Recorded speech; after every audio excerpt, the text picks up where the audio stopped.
If we pick up an arm, and we're going to do the right side because that seems to be where more of the tension is.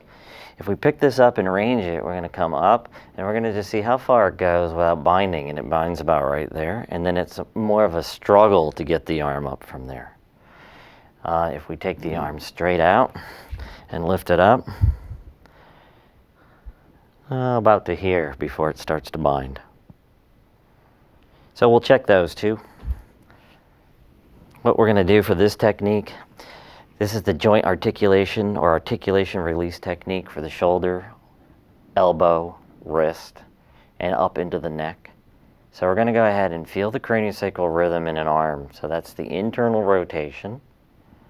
This is external rotation.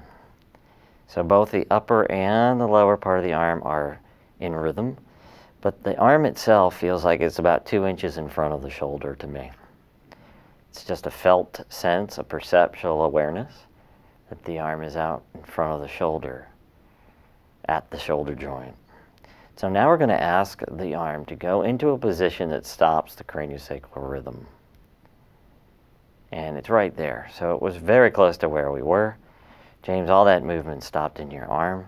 We're going to hold your arm there until we feel the rhythm restart again. And we're going to give you a minute or two to discharge the energy in that vector of force.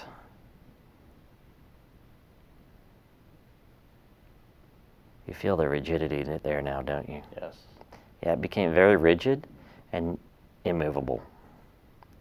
So we're waiting for that rigidity to leave. It's feeling at the wrist like there's some vibration going on. So the wrist may have to release first.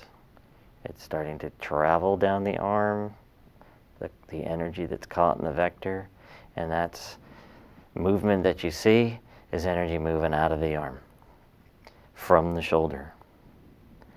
And the rhythm restarts.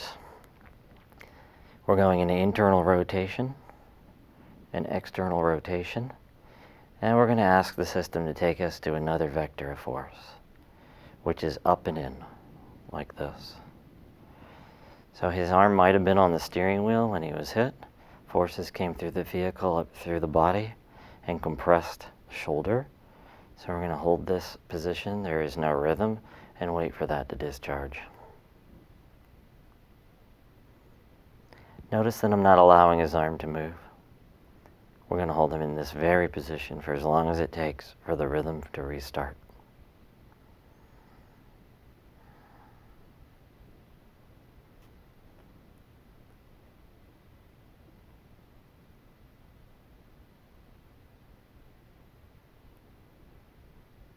Here it comes. Here comes the energy. You feel it draining out, James? Yeah, I can feel it.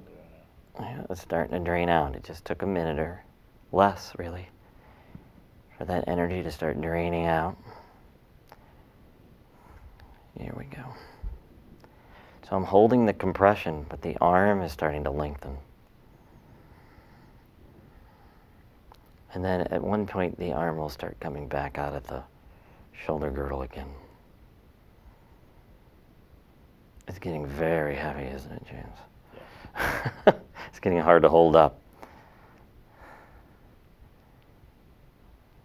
That's the energy coming out. The articulation release technique, or positional release, to allow the forces that came into the body to release in the way that they came in. They just drain right back out again. And then we come back down. We had a couple of good releases there. We'll recheck range. We'll just see if you hold your arm straight again, bring it up, see if it just feels easier to you. And I'm not helping him. It came right up. And then bring it out to the side. We'll see if we got anywhere with this one.